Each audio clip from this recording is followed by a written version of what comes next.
Innalillahi wa inna ilaihi raji'un.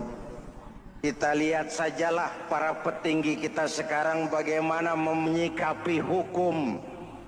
Sebab saya dengar ada bargaining, orang takut teriak maling sapi karena DE maling wedus.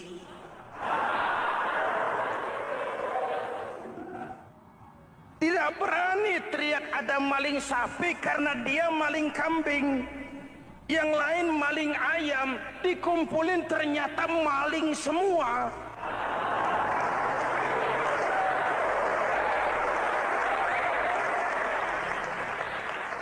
Muhammadin wa ala alihi wa sahbihi ajma'in, amma ba'du.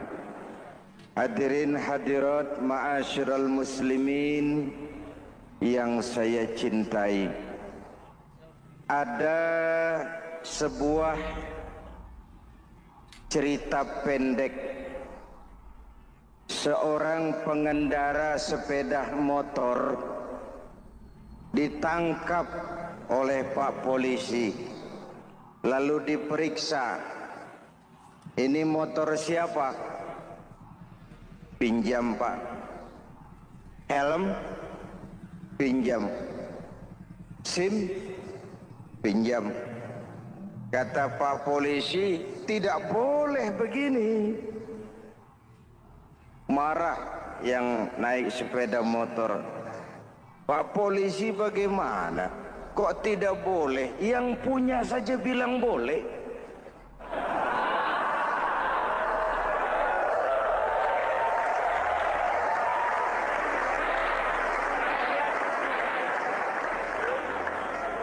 Cerita ini memberikan gambaran bagaimana masyarakat kita sekarang cenderung memboleh-bolehkan diri sendiri, melahirkan permissive society. Masyarakat serba boleh dengan ukuran sakarepe dewe. Itu sebabnya agama diturunkan. Dalam contoh yang indah, Rasul memberikan gambaran bahwa Islam ini bagaikan sebuah bangunan yang komponen pokoknya 5. Bunyal Islamu ala khamsin. Islam dibangun di atas 5 komponen pokok. Jadi kalau Islam ini ibarat bangunan, unsur penunjang pokoknya itu 5. Mari kita analogkan Islam dengan bangunan. Kalau saudara akan membangun rumah, sebelum pasang tiang, pasang genteng, pasang jendela, apa yang lebih dulu dibangun? Fondasi. Kalau Islam ibarat bangunan, fondasinya adalah syahadatu an la ilaha illallah wa anna muhammadar rasulullah. Ini fondasi. Jikalau kuat fondasi, aman bangunan. Jikalau rapuh fondasi, lentur dan luntur bangunan. Maka kuat atau tidak kuatnya bangunan Islam kita bergantung kepada keyakinan dasar tadi, fondasi. Saya bersaksi tidak ada Tuhan selain Allah, artinya saya tidak akan menyembah kecuali hanya kepada Allah. Orang yang benar fondasinya beres sujudnya. Kalau saya yakin tidak ada Tuhan selain Allah, saya tidak akan minta rezeki kecuali hanya kepada Allah. Orang yang benar fondasinya, giat bekerjanya, jauh dari tipu menipu, jauh dari renten, jauh dari riba, jauh dari korupsi, jauh dari judi. Keyakinan memberikan warna terhadap bentuk kepribadian. Kalau saya yakin tidak ada Tuhan selain Allah, saya tidak akan pernah takut kecuali hanya kepada Allah. Saya tidak akan melarikan persoalan kecuali hanya kepada Allah. Saya tidak akan menggantungkan hidup kecuali hanya kepada Allah. Saya tidak akan minta tolong kecuali hanya kepada Allah. Meresap ke dalam jiwa.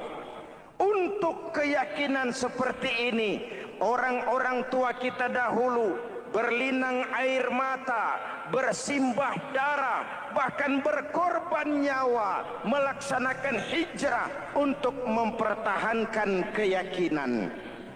Ini intan paling mahal dan ini mutiara paling berharga. Zaman boleh berubah, tapi pondasi tidak boleh goyah. Masa boleh berganti, tapi pondasi jangan sampai mati. Karena iman kita hidup, untuk iman kita berjuang, dan dalam iman kita ingin kembali menghadap Allah Subhanahu. Masih ingat cerita tentang Bilal? Masih? Mengulang kaji saja. Bilal itu budak sahaya.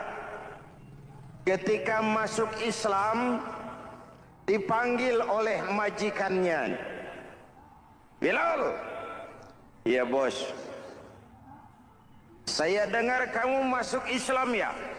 Iya bos. Kok berani-beraninya kamu masuk Islam? Memangnya kamu budak siapa Bilal? Ya budak bos. Bos. Kamu kerja sama siapa? Sama bos. Bos. Yang gaji kamu siapa? Ya bos. Nah, kamu kan ngerti Bilal.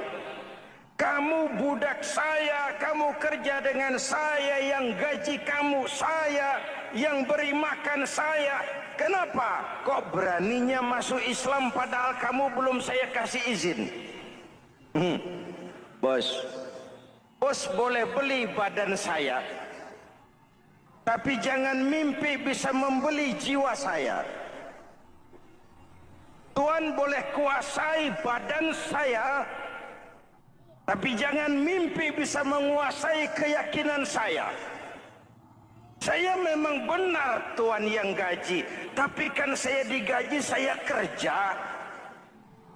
Kerja itu kewajiban saya, gaji itu hak saya. Soal keyakinan, jangan ikut campur bos. Kurang ajar kamu Bilal. Biarin. Bilal, begini saja. Kalau kau mau meninggalkan keyakinanmu, meninggalkan Allah Tuhanmu, kau akan kami merdekakan. Tapi kalau kau tetap dalam keyakinanmu, kamu akan saya siksa sampai mati. Bagaimana? Jangan mimpi bos. Lebih baik mati berkalang tanah daripada hidup bercermin bangkai. Biar saya gugur membela keyakinan daripada hidup jadi penjilat menjual akidah. Itu prinsip.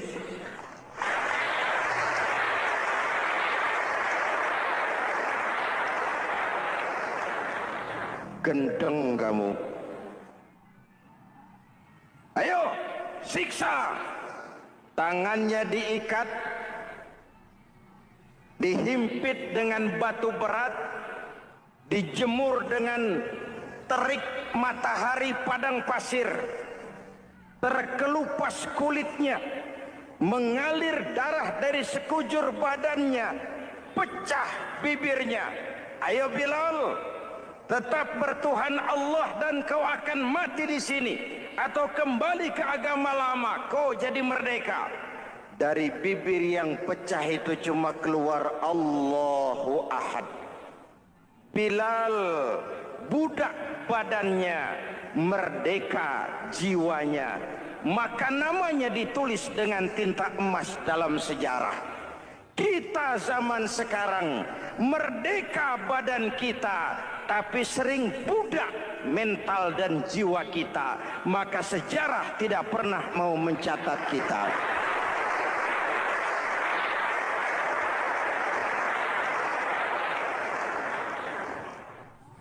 Ma'asyiral muslimin yang saya cintai, fondasi sudah. Lalu apa lagi? Mulai memancangkan tiang. Tiangnya 5. Ada tiang namanya zuhur, asar, maghrib, subuh, isya. Tetapi agar bangunan menjadi kuat, ada tiang-tiang tambahan. Namanya rawatib dan nawafil. Rawatib itu ba'diyah atau qobliyah, nawafil itu di luar itu. Agar bangunan menjadi kuat, dibentuk pribadi lewat solat. Apa filsafatnya? Pertama, solat itu simbol penyerahan total kepada Allah. Kita ini sudah kontrak. Innallaha astara minal mu'minina anfusahum wa amwalahum bi anna lahumul jannah. Allah telah membeli dari orang-orang mukmin diri mereka, harta mereka, bagi mereka adalah surga. Penjual kita orang beriman, pembeli Allah, dagangannya amwal dan anfus, harganya adalah surga. Jelas? Penyerahan total itu dimulai dengan takbiratul ihram. Sholli fardal isya, Allahu akbar. Arahkan mata ke tempat kita sujud. Jangan lupa kalau sudah di atas, lupa dengan yang di bawah. Sudah jadi genteng, petatang peteteng di atas. Lalu bilang, merasa capek sendiri, kata genteng kepada tiang. Tiang, kamu sih enak, kata genteng. Saya setengah mati di atas. Kehujanan, kepanasan, kadang-kadang anak-anak nakal saya disambitin. Kata tiang, saudara genteng, ngomong jangan sembarangan ya. Kamu kira kamu bisa nongkrong dan nangkring di atas, itu gara-gara siapa genteng? Kan saya yang sokong dari bawah. Kamu jadi pejabat tinggi, jadi anggota ini, anggota itu. Kami rakyat yang angkat. Jangan sudah di atas kami ditekan.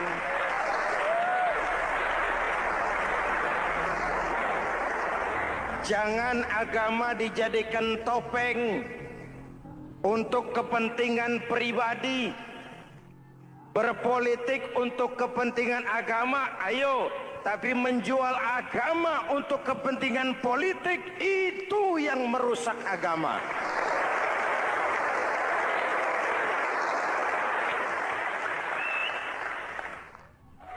Ini kan kita lagi prihatin sedang meluncur kasus Bulog Gate 2. Innalillahi wa inna ilaihi raji'un. Kita lihat sajalah para petinggi kita sekarang bagaimana menyikapi hukum.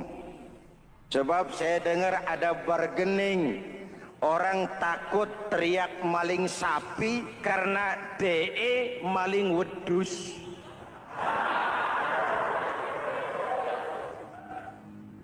Tidak berani teriak ada maling sapi karena dia maling kambing. Yang lain maling ayam, dikumpulin ternyata maling semua.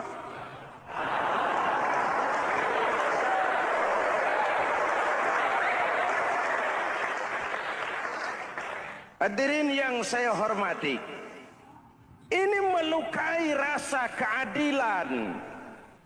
Oleh karena itu, sholat mengajarkan kepada kita, dalam posisi berdiri, lihat tempat sujudmu. Jangan menteleng terus ke atas. lalu lupa dari mana kita berangkat. Itulah maknanya tawadhu, rendah hati, tidak melonjak angku dan sombong. Ada sebuah hadis Rasulullah bersabda, "Idza aradallahu biqaumin khairan." Apabila Allah menginginkan kebaikan kepada satu bangsa, apabila Allah menginginkan kebaikan kepada satu kelompok rakyat, walla alaihim khulama'uhum, maka yang naik jadi pemimpin adalah orang-orang yang santun, orang-orang yang lemah lembut, bukan orang yang menggunakan kekerasan dan tiran, sedikit-sedikit main pecat. Itu terlambat lahir. Mestinya lahir di zaman Hitler, mestinya lahir di zaman Benito Mussolini, atau kalau mau lebih klasik lagi di zaman Fir'aun. Kalau Allah menginginkan kebaikan kepada satu masyarakat, satu bangsa, satu negara, naiklah orang-orang yang santun, yang ngayomi, yang menjadi solusi dan jalan keluar untuk kepentingan rakyatnya, mampu memberikan keteladanan. Tertarik dengan pidato Presiden Cina pada saat dilantik. Cina, Presiden Cina pasti tidak tahu Pancasila, pasti tidak kenal Islam, tapi pidato pelantikannya, berikan saya 100 peti mati, yang 99 akan saya pakai buat koruptor, yang satu akan saya pakai sendiri kalau kamu lihat saya tidak benar. Luar biasa.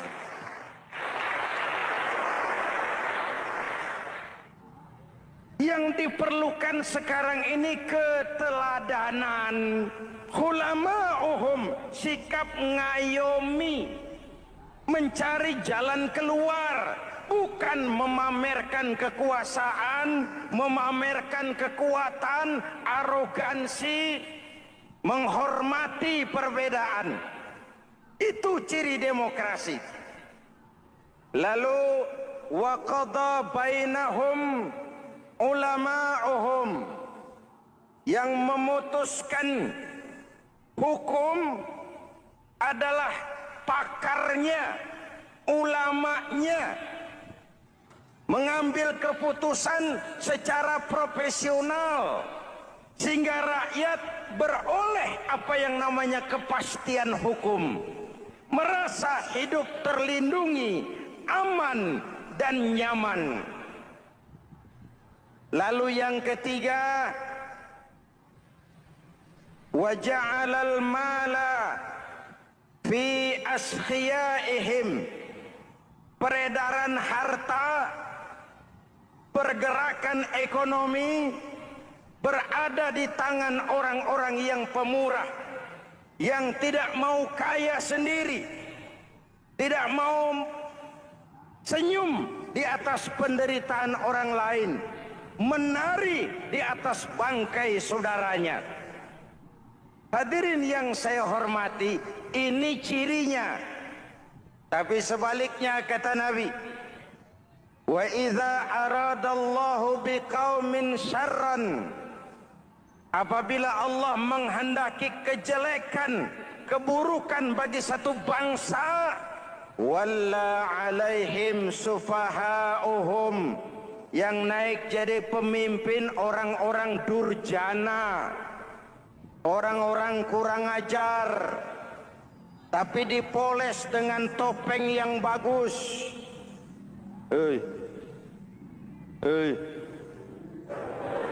Ini musim topeng. Musim apa? Topeng.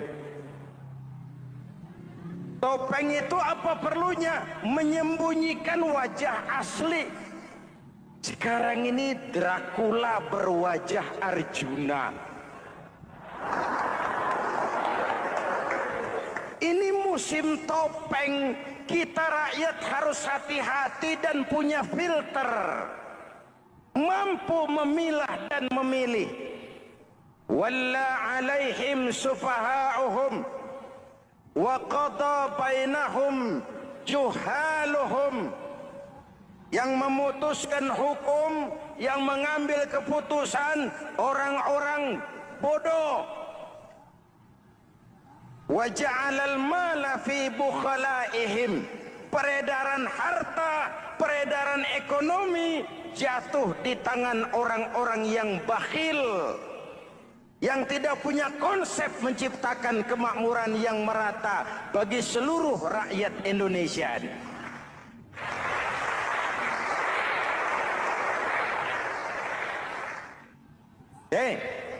Kita kembali kepada tiang. Ini kan lagi cerita tiang tadi ya. Kalau sedang berdiri, lihat tempat sujud, jangan menteleng terus ke atas. Terserang penyakit tamak bin rakus alias serakah. Nah, selesai.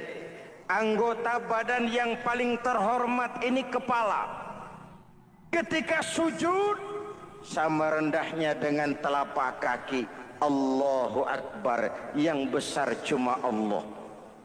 Apa bedanya saya dengan saudara? Tidak ada, kecuali saya ngomong saudara dengerin. Kita sama-sama beribadah, sama-sama mencari nilai tambah di hadapan Allah.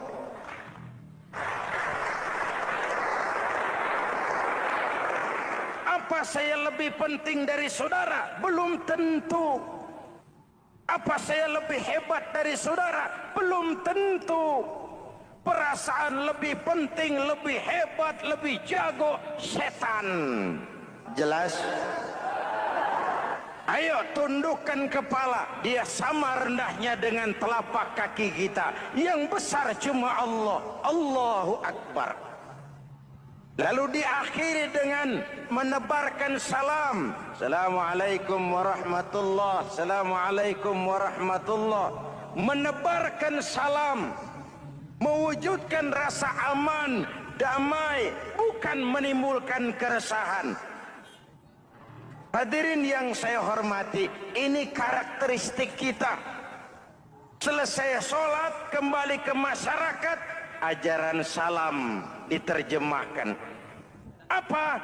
Rasulullah sallallahu alaihi wasallam bersabda, "Ufsus salam, wasilul arham, wa at'imut ta'am, wa sallu bil laili wan nasu niyam, tadkhulul jannata bisalam."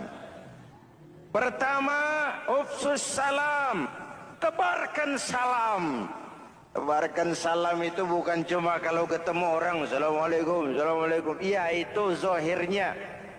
Tetapi hidup di tengah masyarakat memberikan rasa aman, rasa damai, menjadi pengayom bagi lingkungan, menjadi rahmah bagi semesta. Dalam Islam jangankan manusia, binatang saja dilindungi kok. Betul? Betul? Coba kalau belajar istinja itu kan makruh buang air kecil di tanah yang berlubang. Kenapa? Pertama, melindungi binatang yang ada dalam lubang. Siapa tahu di lubang yang saudara kencingi ada semut sedang rapat. Membahas Bologet jilid 2. Apa dosanya lalu mati dikencingi?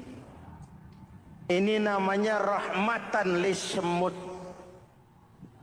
Binatang saja dilindungi. Ada hadis, kalau kamu menyembelih hewan, sembelilah dengan cara yang terbaik. Jangan menyembelih ayam dengan pisau tumpul. Ini ajaran apa? ajaran tentang peri kebinatangan. Rahmatan, memberikan rahmah, salam, keselamatan dan kedamaian kepada masyarakat lingkungan. Itu misi seorang muslim.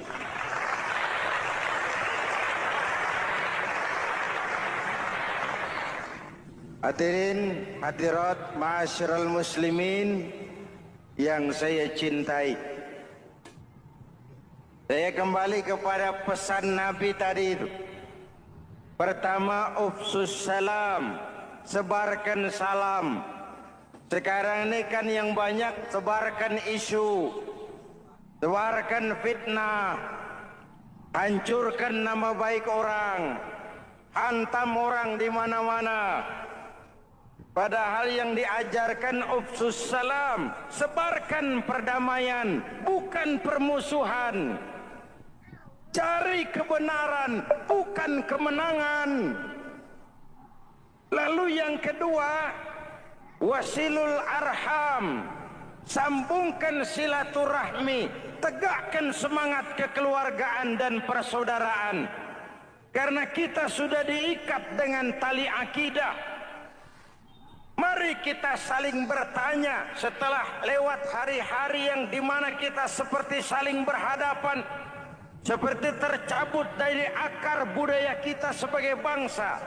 Semangat gotong royong, semangat kekeluargaan makin lentur dan luntur dan perlu kita angkat kembali ke permukaan. Silul arham, sambungkan semangat silaturahmi. Wa at'imut ta'am, berikan makan orang-orang yang kelaparan, mempunyai kepekaan dan kepedulian. Jangan menari di atas penderitaan orang, jangan tersenyum di atas isak tangis tetangga. At'imut ta'am, mempunyai kepedulian yang tinggi. Wa sallu bil laili wan nasu niyam, bangunlah di keheningan malam ketika orang sedang tidur. Istilah saya, kalau mau telepon Allah, jangan lupa nomor teleponnya 44342. Jumlahnya 17.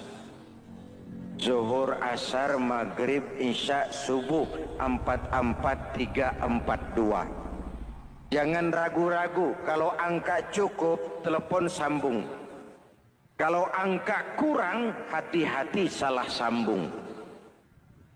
Pak, mau sambung yang lebih cepat bagaimana?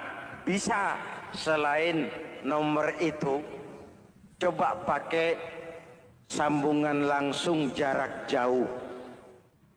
Namanya SLJJ. Kapan? Tengah malam. Kenapa tengah malam? Lebih murah.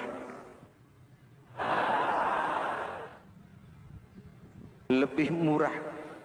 Saluran kosong, telepon jarang yang pakai, orang banyak tidur.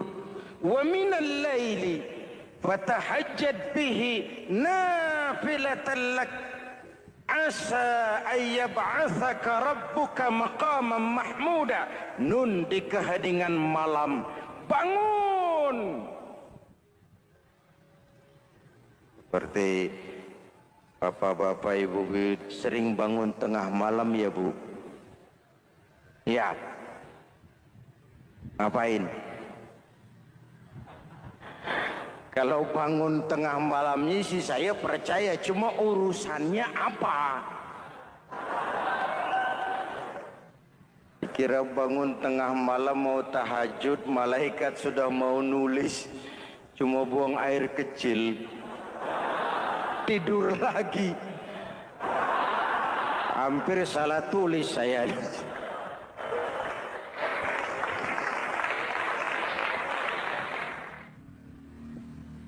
Baik, fondasi sudah Pak. Tiang siap. Lalu apa lagi? Rumah itu supaya ada batas, perlu pagar, dinding, tembok. yang jadi batas dinding tembok puasa. Asyamu junnatun, puasa adalah dinding benteng yang menyelamatkan manusia jangan sampai menyentuh wilayah lain. Ada batas-batas dan norma yang diindahkan. Selesai tembok dinding, selesai pagar, selesai. Lah rumah itu supaya bersih kan harus ada kamar mandi, jendela, pintu yang fungsinya membersihkan. Zakat, kalau dia zakatul mal, dia bersihkan harta kita. Kalau dia zakatul fitrah, dia bersihkan jiwa kita. Kalau dia zakatul tijarah, dia bersihkan bisnis kita. Kalau dia zakatul ma'adin, dia bersihkan barang tambang kita. Karena itu dalam kitab-kitab fikih dikatakan zakat itu adalah harta yang tu'khazu min aghniyaihim wa turaddu ila fuqaraihim. Diambil dari yang kaya, diserahkan kepada yang miskin. Innalillahi wa inna ilaihi raji'un. Kita lihat sajalah para petinggi kita sekarang bagaimana menyikapi hukum. Sebab saya dengar ada bargaining, orang takut teriak maling sapi karena DE maling wedus.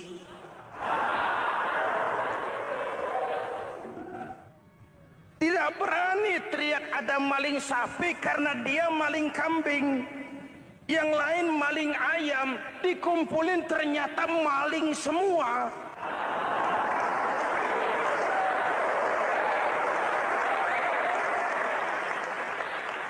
Muhammadin wa ala alihi wa sahbihi ajma'in, amma ba'du.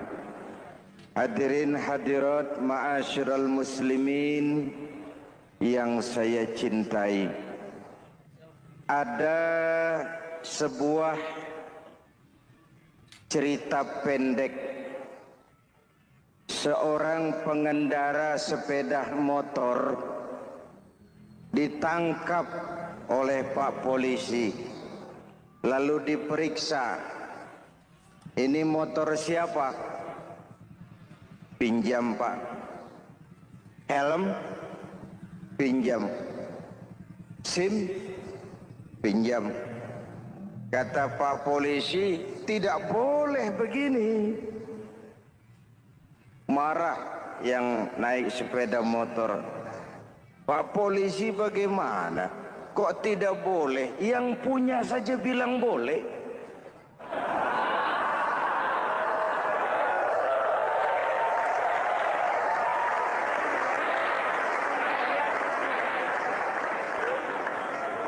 Cerita ini memberikan gambaran bagaimana masyarakat kita sekarang cenderung memboleh-bolehkan diri sendiri, melahirkan permissive society.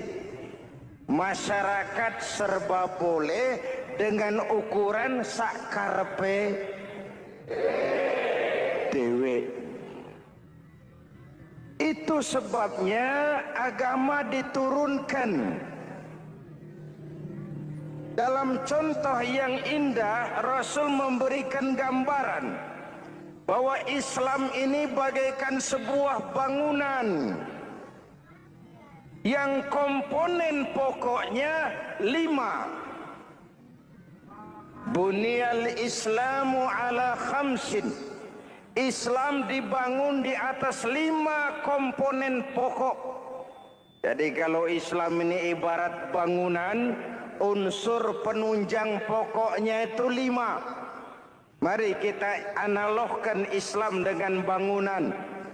Kalau saudara akan membangun rumah, sebelum pasang tiang, pasang genteng, pasang jendela, apa yang lebih dulu dibangun? Pondasi. Kalau Islam ibarat bangunan, fondasinya adalah syahadatu an la ilaha illallah wa anna muhammadar rasulullah. Ini fondasi. Jikalau kuat fondasi, aman bangunan.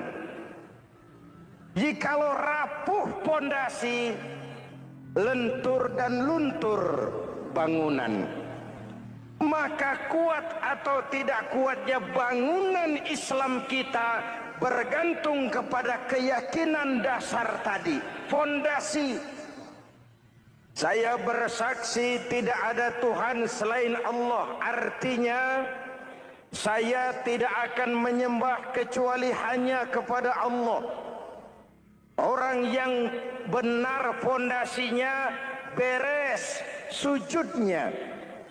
Kalau saya yakin tidak ada Tuhan selain Allah, saya tidak akan minta rezeki kecuali hanya kepada Allah.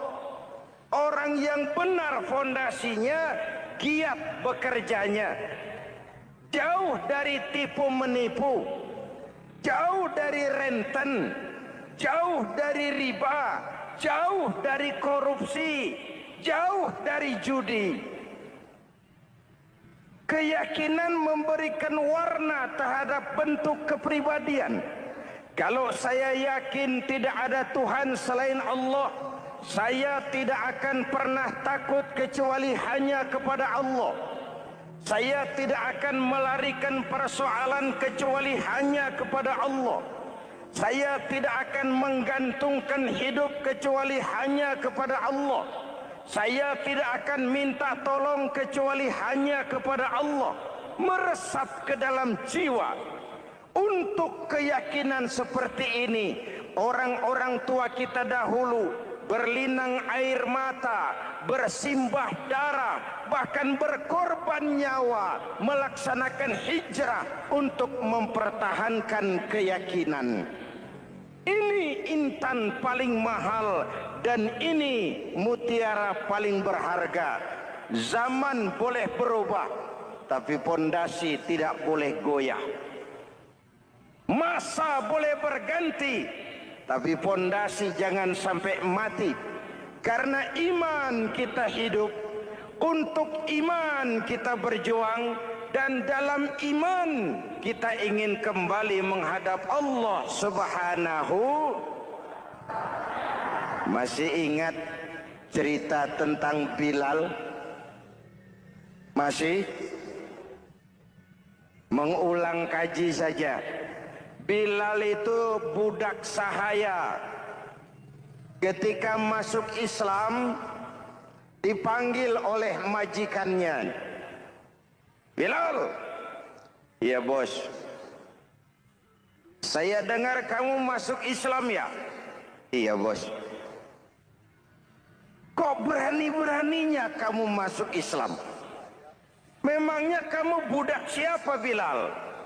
Ya budak bos. Bos. Kamu kerja sama siapa? Sama bos. Bos. Yang gaji kamu siapa? Ya bos. Nah, kamu kan ngerti Bilal. Kamu budak saya, kamu kerja dengan saya, yang gaji kamu saya, yang beri makan saya. Kenapa? Kok beraninya masuk Islam padahal kamu belum saya kasih izin? Bos, bos boleh beli badan saya, tapi jangan mimpi bisa membeli jiwa saya. Tuhan boleh kuasai badan saya, tapi jangan mimpi bisa menguasai keyakinan saya. Saya memang benar Tuhan yang gaji, tapi kan saya digaji, saya kerja. Kerja itu kewajiban saya, gaji itu hak saya. Soal keyakinan, jangan ikut campur bos. Kurang ajar kamu Bilal. Biarin. Bilal, begini saja. Kalau kau mau meninggalkan keyakinanmu, meninggalkan Allah Tuhanmu, kau akan kami merdekakan. Tapi kalau kau tetap dalam keyakinanmu, kamu akan saya siksa sampai mati. Bagaimana? Jangan mimpi, bos. Lebih baik mati berkalang tanah daripada hidup bercermin bangkai. Biar saya gugur membela keyakinan daripada hidup jadi penjilat menjual akidah. Itu prinsip.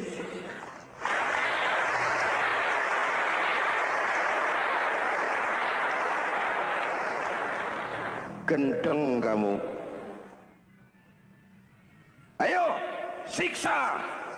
Tangannya diikat, dihimpit dengan batu berat, dijemur dengan terik matahari padang pasir, terkelupas kulitnya, mengalir darah dari sekujur badannya, pecah bibirnya. Ayo Bilal, tetap bertuhan Allah dan kau akan mati di sini, atau kembali ke agama lama, kau jadi merdeka. Dari bibir yang pecah itu cuma keluar Allahu Ahad.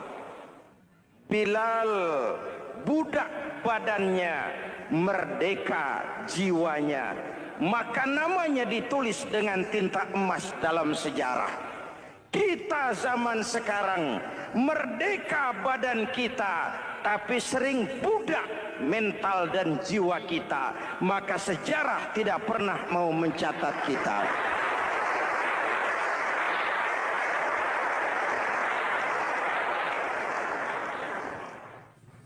Ma'asyiral muslimin yang saya cintai, fondasi sudah. Lalu apa lagi? Mulai memancangkan tiang. Tiangnya 5. Ada tiang namanya zuhur, asar, maghrib, subuh, isya. Tetapi agar bangunan menjadi kuat, ada tiang-tiang tambahan. Namanya rawatib dan nawafil. Rawatib itu ba'diyah atau qobliyah, nawafil itu di luar itu. Agar bangunan menjadi kuat, dibentuk pribadi lewat sholat. Apa filsafatnya? Pertama, sholat itu simbol penyerahan total kepada Allah. Kita ini sudah kontrak. Innallaha astara minal mu'minina anfusahum wa amwalahum bi anna lahumul jannah. Allah telah membeli dari orang-orang mukmin diri mereka, harta mereka, bagi mereka adalah surga. Penjual kita orang beriman, pembeli Allah, dagangannya amwal dan anfus, harganya adalah surga. Jelas? Penyerahan total itu dimulai dengan takbiratul ihram. Shalli fardal isya, Allahu akbar. Arahkan mata ke tempat kita sujud. Jangan lupa kalau sudah di atas, lupa dengan yang di bawah. Sudah jadi genteng, petatang peteteng di atas. Lalu bilang, merasa capek sendiri, kata genteng kepada tiang. Tiang, kamu sih enak, kata genteng. Saya setengah mati di atas. Kehujanan, kepanasan, kadang-kadang anak-anak nakal saya disambitin. Kata tiang, saudara genteng, ngomong jangan sembarangan ya. Kamu kira kamu bisa nongkrong dan nangkring di atas, itu gara-gara siapa genteng? Kan saya yang sokong dari bawah. Kamu jadi pejabat tinggi, jadi anggota ini, anggota itu. Kami rakyat yang angkat. Jangan sudah di atas kami ditekan.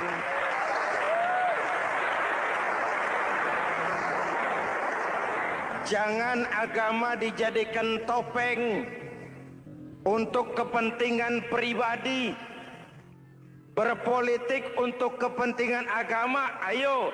tapi menjual agama untuk kepentingan politik, itu yang merusak agama.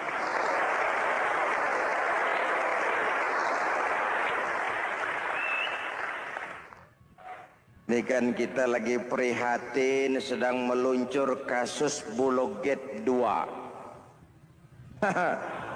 Innalillahi wa inna ilaihi raji'un.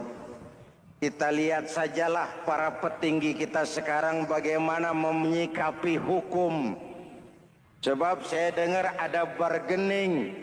Orang takut teriak maling sapi karena DE maling wedus.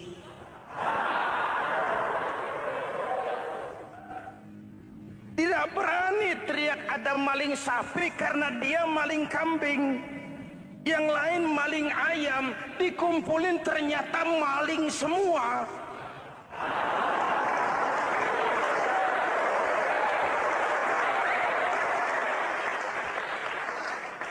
Hadirin yang saya hormati, ini melukai rasa keadilan.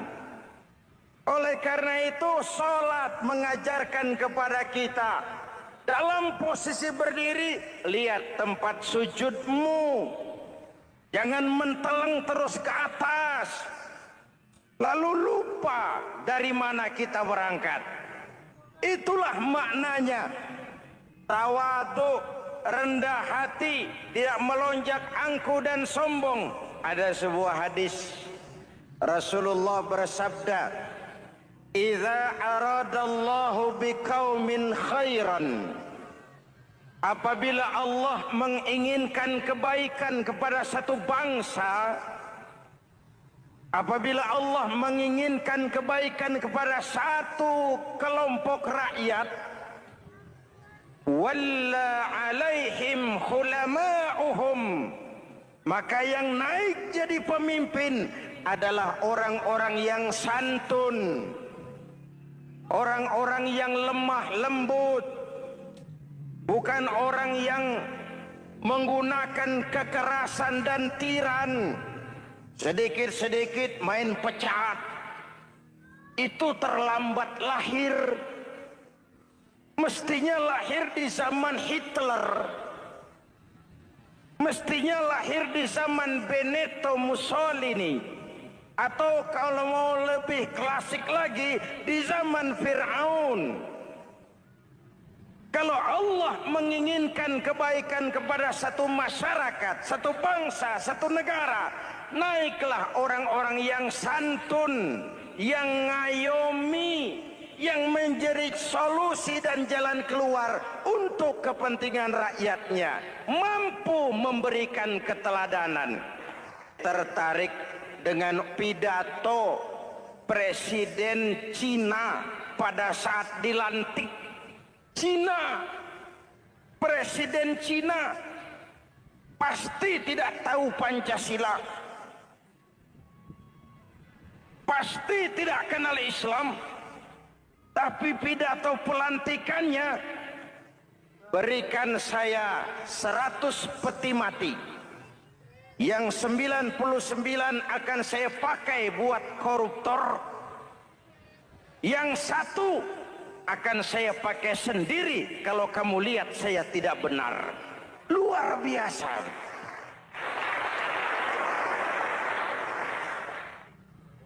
Yang diperlukan sekarang ini keteladanan. Hulama'uhum, sikap ngayomi, mencari jalan keluar, bukan memamerkan kekuasaan, memamerkan kekuatan, arogansi, menghormati perbedaan. Itu ciri demokrasi.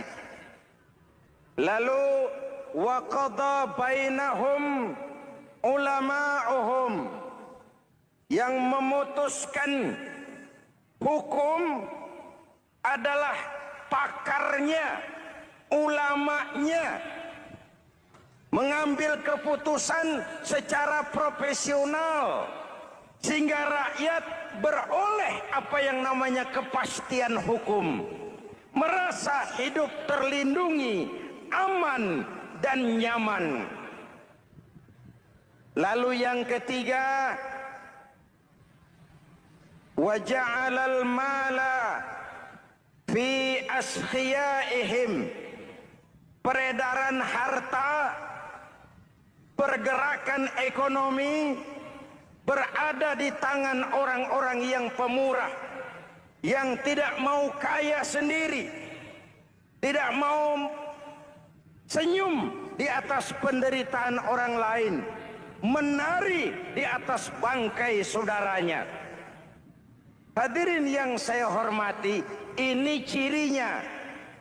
Tapi sebaliknya kata Nabi, wa idza aradallahu biqaumin syarran, apabila Allah menghendaki kejelekan, keburukan bagi satu bangsa, walla alaihim sufahauhum, yang naik jadi pemimpin orang-orang durjana, orang-orang kurang ajar, tapi dipoles dengan topeng yang bagus.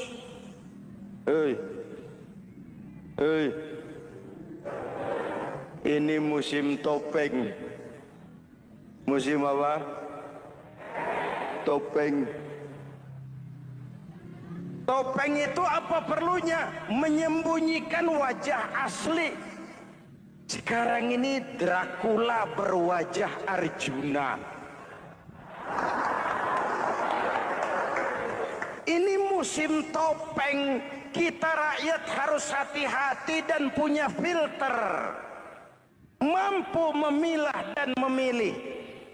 Walla alaihim sufahauhum wa qada bainahum juhaluhum, yang memutuskan hukum, yang mengambil keputusan orang-orang bodoh.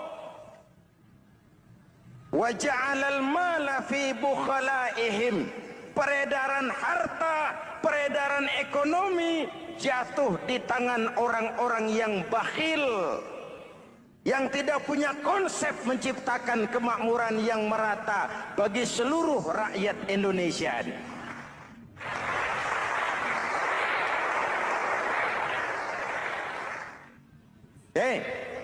Kita kembali kepada tiang. Ini kan lagi cerita tiang tadi ya. Kalau sedang berdiri, lihat tempat sujud, jangan menteleng terus ke atas.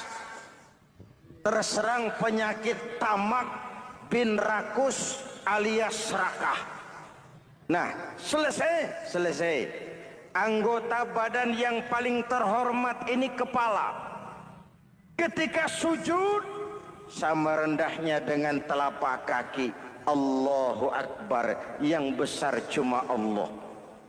Apa bedanya saya dengan saudara? Tidak ada, kecuali saya ngomong saudara dengerin. Kita sama-sama beribadah, sama-sama mencari nilai tambah di hadapan Allah.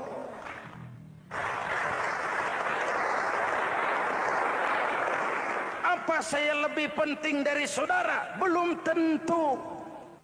Apa saya lebih hebat dari saudara? Belum tentu.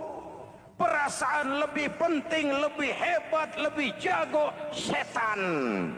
Jelas? Ayo tundukkan kepala. Dia sama rendahnya dengan telapak kaki kita. Yang besar cuma Allah. Allahu Akbar. Lalu diakhiri dengan menebarkan salam. Assalamualaikum warahmatullah. Assalamualaikum warahmatullah. Menebarkan salam, mewujudkan rasa aman, damai, bukan menimbulkan keresahan. Hadirin yang saya hormati, ini karakteristik kita. Selesai sholat, kembali ke masyarakat, ajaran salam diterjemahkan. Apa?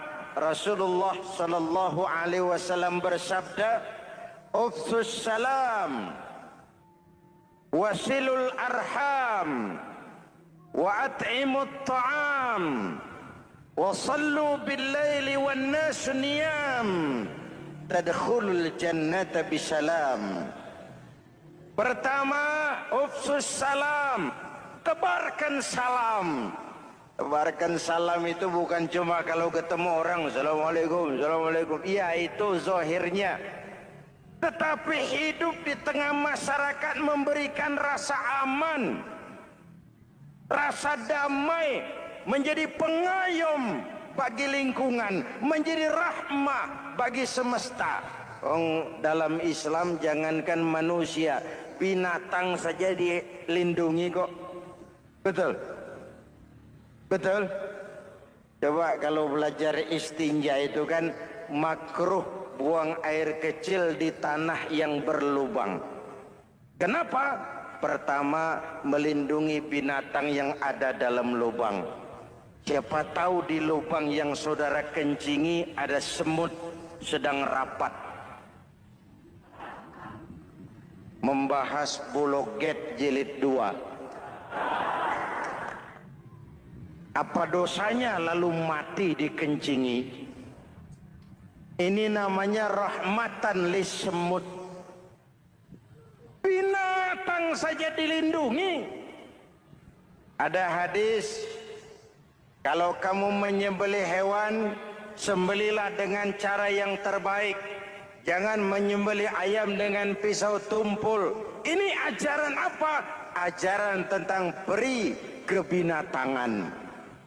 Rahmatan, memberikan rahmah, salam, keselamatan dan kedamaian kepada masyarakat lingkungan. Itu misi seorang muslim.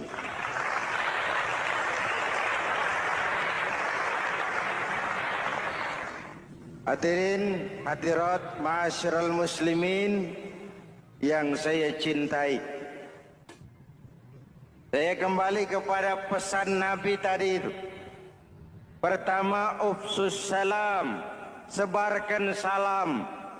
Sekarang ini kan yang banyak sebarkan isu, sebarkan fitnah, hancurkan nama baik orang, hantam orang di mana-mana.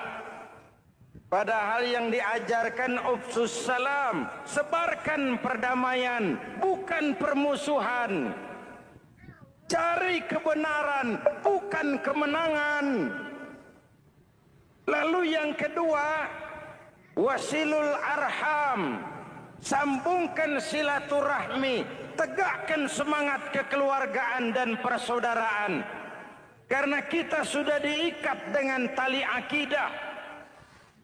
Mari kita saling bertanya setelah lewat hari-hari yang dimana kita seperti saling berhadapan, seperti tercabut dari akar budaya kita sebagai bangsa. Semangat gotong royong, semangat kekeluargaan makin lentur dan luntur, dan perlu kita angkat kembali ke permukaan. Silul arham, sambungkan semangat silaturahmi. Wa at'imut ta'am, berikan makan orang-orang yang kelaparan, mempunyai kepekaan dan kepedulian. Jangan menari di atas penderitaan orang, jangan tersenyum di atas isak tangis tetangga. At'imut ta'am, mempunyai kepedulian yang tinggi. Wa sallu bil laili wan nasu niyam, bangunlah di keheningan malam ketika orang sedang tidur. Istilah saya, kalau mau telepon Allah, jangan lupa nomor teleponnya, 44342. Jumlahnya 17. Zuhur, asar, maghrib, isya, subuh, 44342. Jangan ragu-ragu, kalau angka cukup, telepon sambung. Kalau angka kurang, hati-hati salah sambung. Pak, mau sambung yang lebih cepat bagaimana? Bisa, selain nomor itu, coba pakai sambungan langsung jarak jauh. Namanya SLJJ. Kapan? Tengah malam. Kenapa tengah malam? Lebih murah. Lebih murah. Saluran kosong, telepon jarang yang pakai, orang banyak tidur, wa minal laili fatahajjad bihi nafilatan lak asa ayyab'atsaka rabbuka maqaman mahmuda. Nun di keheningan malam bangun. Seperti bapak-bapak ibu sering bangun tengah malam ya Bu? Ya. Ngapain? Kalau bangun tengah malamnya sih saya percaya, cuma urusannya apa? Kira bangun tengah malam mau tahajud, malaikat sudah mau nulis, cuma buang air kecil, tidur lagi. Hampir salah tulis saya.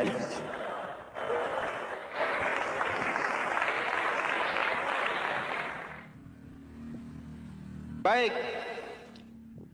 fondasi sudah Pak. Tiang siap. Lalu apa lagi? Rumah itu supaya ada batas, perlu pagar, dinding, tembok. Yang jadi batas, dinding, tembok, puasa. Asyamu junnatun. Puasa adalah dinding, benteng yang menyelamatkan manusia jangan sampai menyentuh wilayah lain. Ada batas-batas dan norma yang diindahkan. Selesai tembok, dinding, selesai pagar, selesai. Lah rumah itu supaya bersih kan harus ada kamar mandi, jendela, pintu yang fungsinya membersihkan. Zakat, kalau dia zakatul mal, dia bersihkan harta kita. Kalau dia zakatul fitrah, dia bersihkan jiwa kita. Kalau dia zakatul tijarah, dia bersihkan bisnis kita. Kalau dia zakatul ma'adin, dia bersihkan barang tambang kita. Karena itu dalam kitab-kitab fikih dikatakan zakat itu adalah harta yang tu'khazu min aghniyaihim wa turaddu ila fuqaraihim. Diambil dari yang kaya, diserahkan kepada yang miskin.